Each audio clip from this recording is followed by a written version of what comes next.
Today I will touch upon two important instances of regional politics in India.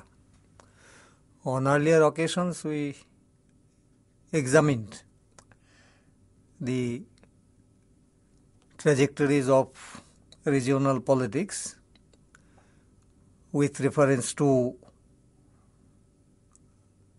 South India, the Northeast and Punjab. Now we may take up two more instances of regional politics with reference to Jammu and Kashmir and also Jharkhand.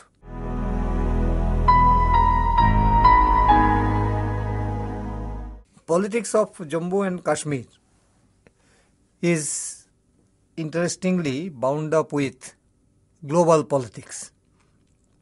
It happened primarily due to partition of India at the time of independence, the creation of Pakistan,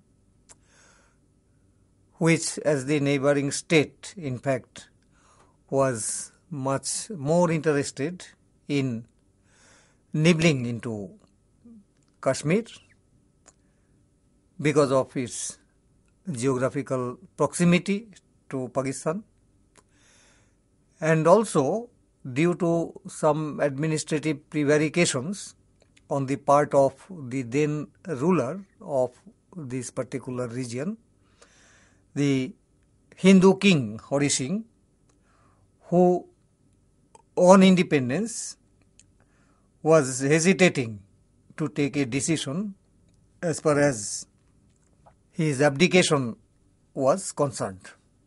Finally, he decided to accede to India, but the time that was lost in the process could be taken advantage of by Pakistan, which consolidated its armed forces around the region in order to make serious attempts at destabilizing Kashmir.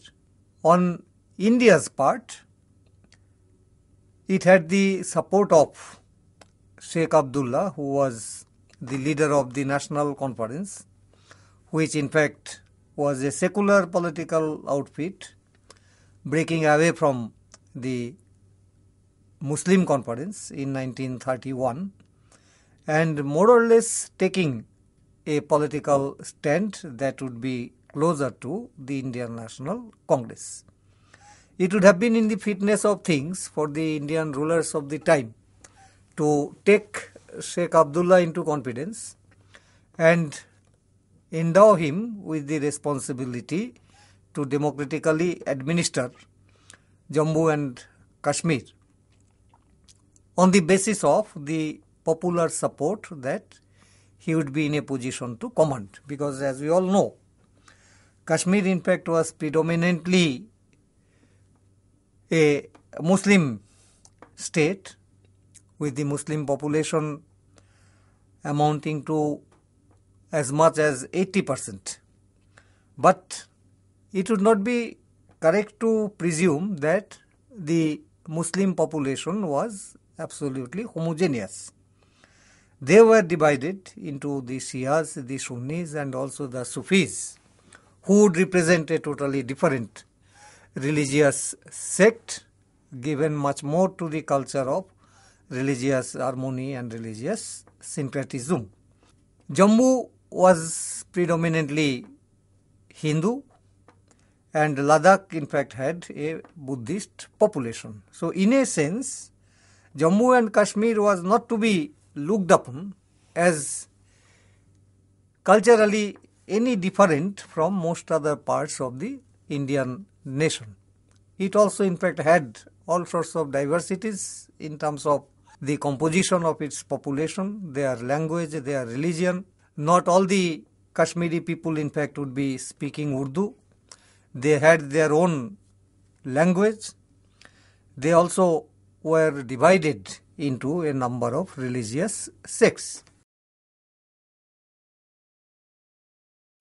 But the political atmosphere was primarily destabilized by the intrusion of external forces, primarily by Pakistan, which was keen on grabbing whichever parts of Jammu and Kashmir it could lay hands on, and also because of its ability to take the Kashmir issue to the global plane.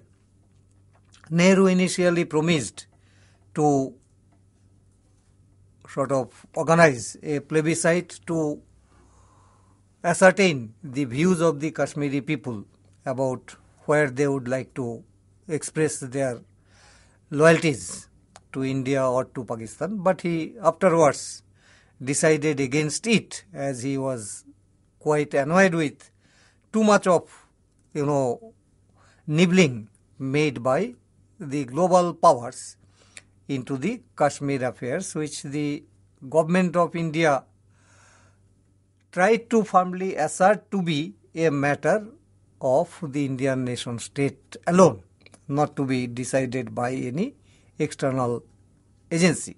Now, in such a situation, after Sheikh Abdullah took up the reins of power in the region with the new constitution that was prepared for Jammu and Kashmir, giving some special powers to the people of Kashmir, also giving them some additional protection of their regional autonomy, which was not liked by some but not challenged by many at the time of the introduction of the Constitution of India.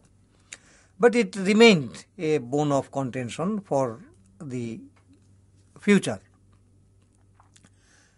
But after Sheikh Abdullah started ruling the region, he also was taking some liberty to negotiate the problems of Kashmir with diplomats, with some foreign correspondents, things which in fact were not much to the liking of the then government of India.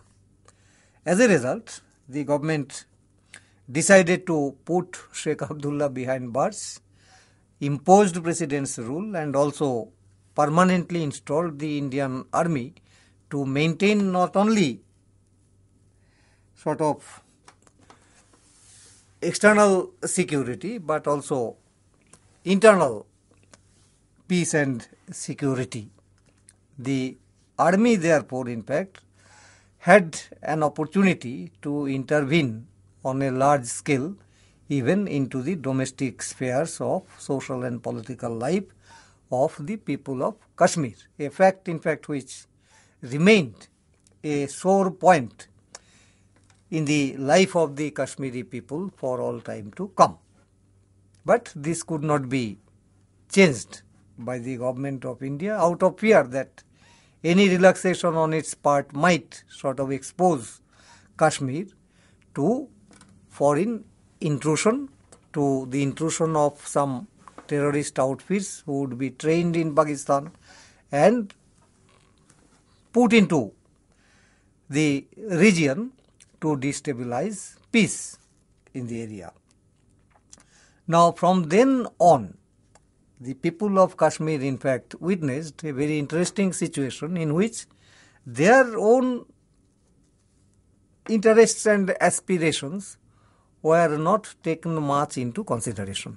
Either their demands were sort of, equated with the demands of various terrorist groups. They were looked upon with suspicion, were often sort of made the victims of some kind of repression by the state army, or they were not allowed to develop their indigenous ways of life beyond a certain point, because there were restrictions all around. Now, the situation could be resolved to some extent by the continuation of the democratic process in the region and the coming together of the Indian National Congress and the National Conference from time to time in ruling Kashmir through coalition politics, or alternately there will be occasions when either the National Conference or the Indian National Congress in fact would be holding the reins of power, but they would try together to sort of bring about a secular atmosphere in the life of Kashmir. This was increasingly destabilized over the years as Kashmir in fact became an area to be forayed into by Pakistan on one pretext or the other, and also the interest shown by small segments of the Kashmiri Muslims belonging to the Hizbul Mujahidins or some fractions of the Hurriyats, who in fact would insist on taking each and every issue pertaining to the life of Kashmir to the international forum, or would like Pakistan to be made a party into all such negotiations. That is, in any negotiation between the people of Kashmir and the government of India, they would in fact insist on inviting the participation of Pakistan. This is something that would sort of tail up the normal peace process in Kashmir. From time to time, Kashmir was under attack from various terrorist outfits. They were supported by external forces with arms, ammunitions, and also given training from time to time. Pakistan managed to usurp a part of the Kashmir through indulgence in border skirmishes from time to time. Now, of late, the situation in fact has shown sign of a change in view of the fact that the Bharatiya Janata Party, which is supposed to be a staunch proponent of the ideology of Hindutva, and a fraction of the regional political outfit of Kashmir known as the PDP, that is the People's Democratic Party, in fact managed to forge an understanding between them, and a coalition government in fact came up in 2015 after the sudden demise of Mufti Muhammad Shoaid, who was the leader of the PDP and who in fact became the first chief minister of the coalition after it took over the reins of power in Kashmir.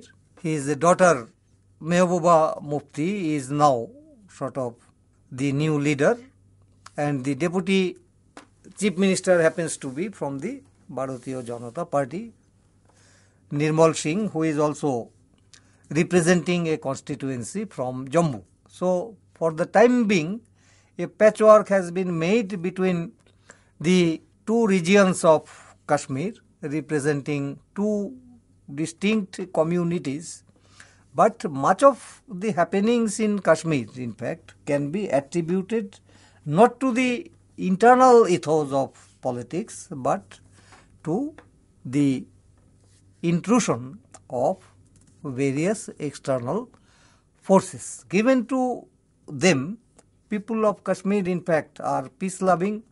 They would like to sort of have good trade and business relationship with the remaining parts of the country, which would be benefiting them economically, socially, and who would also be looking forward to more and more safeguards provided to their democratic rights by the Indian nation state.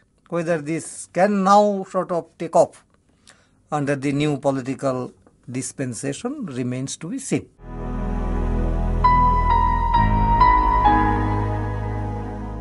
Jharkhand, as we all know, in fact, came up as a separate state in 2000 AD, in fact, cut off from Bihar.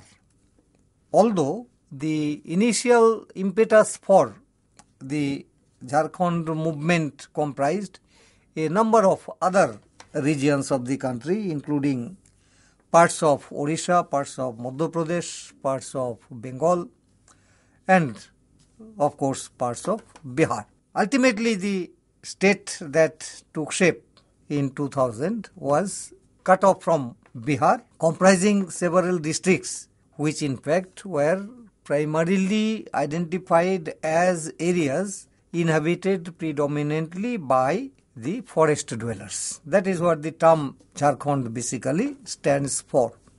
It is the land of the forest dwellers. Now, the forest-dwelling tribal people of the plains of India had been in fact the subject of considerable amount of socio-economic exploitation through ages, right from the colonial days. They in fact were exploited by outsiders who would encroach upon their land, who would encroach upon the forest produce, who would also lay their hands on the huge amount of mineral resources that in fact laid underground in most of these regions. And there would be movements of opposition and resistance raised by the indigenous tribal communities of these regions. The Sautals, the Mundas, the Oraos, the Gonds, in fact, would be some of the major tribal communities inhabiting the forest lands in the plains of the country. Now, they rose in revolt from time to time. In 19th century, there were two very important revolts of the tribal people. One known as the Sautal Revolt of 1855-1856. The other, the revolution by the Mundas in 1900. The tribal people in fact demanded their rights over forest lands. They wanted to have opportunities of education and employment in the areas inhabited by them. They wanted industries to be set up in those areas inhabited by them, which would accommodate more and more indigenous people rather than taking outsiders into those. But the development trajectory of post-independence Indian state showed that they were at the receiving end of the development process. As someone commented, dams drown them, industries displace them, and deforestation starves them. This was in fact the scenario in which the tribal people found themselves. And it was quite natural that they would sort of raise their voice against this kind of inhuman exploitation and repression. Now, politically speaking, the initial response of the post-independence Indian state was to accommodate a section of the tribal elites within the fold of mainstream politics. The Indian National Congress, which in fact ruled the country uninterruptedly for more than 3 decades, took the initiative in winning over a section of the tribal elites to their side. They put them into central cabinet or in state cabinet, offered them some concessions, gave them some portfolios, and thereby tried to take away the heat of these movements. But beyond a certain point, this strategy did not work. As more and more grievances grew amongst the people, as they in fact entered into various kind of militant political movements, and from the late 1960s, many of them in fact joined the Maoist outfits. The Maoist movement in fact was a development from the late 1960s, and they tried to mobilize a huge chunk of the tribal people into these movements. Now therefore, in Bihar, in Andhra Pradesh, in Madhya Pradesh, in Odisha, a large number of Maoist groups, in fact, came up, and they attracted a large number of the tribal people. To offset this process of growing militancy on the part of various tribal communities, the state finally decided to offer separate statehood to the people of Jharkhand. But the creation of a new state of Jharkhand did not sort of bring about any sort of remarkable change in the overall scenario. Many of their problems, in fact, would remain unattended to. The resources that they needed for their overall development were not forthcoming, and they were also not allowed to make use of their own indigenous resources for their own development. That sort of a situation did not come up, although a separate state for the people of Jharkhand was created in the year 2000 AD. Now, therefore, the demand for autonomy on the part of people who are sort of lacking in terms of resources required for their advancement in socio-economic and also cultural terms. The demand for preservation of their own culture, which is a very important part of the demand for a separate state, which is in fact part of the demand for autonomy, is not given the attention that it deserved. In fact, India has only 22 official languages, but as we know, there are many other languages which are sufficiently developed, which are also rich in terms of literary and cultural content. Language like Maithili, for instance, in fact, are not given the attention that they deserve. These languages have not yet been incorporated into the constitution of the country. There are many communities who do not have their own mother tongue recognized as an official language in India. There are also many socio-economic disabilities suffered by people belonging to different regions of the country, which still remain unattended to. Now, as a result, there will always be sort of enough materials for people to sort of rise up in demand of more and more autonomy, more and more share of the resources that rightfully belongs to them. But at the same time, it has got to be noticed that what is remarkable about the Indian body politic is the enormous capacity of the people of so much of diversities to remain firmly united and integrated as part of the Indian nation state, or nation state if you would like to call it, as India comprises so many distinct nationalist groups. Now, according to the survey made by the Anthropological Survey of India, we have in India no less than 4,635 distinct communities.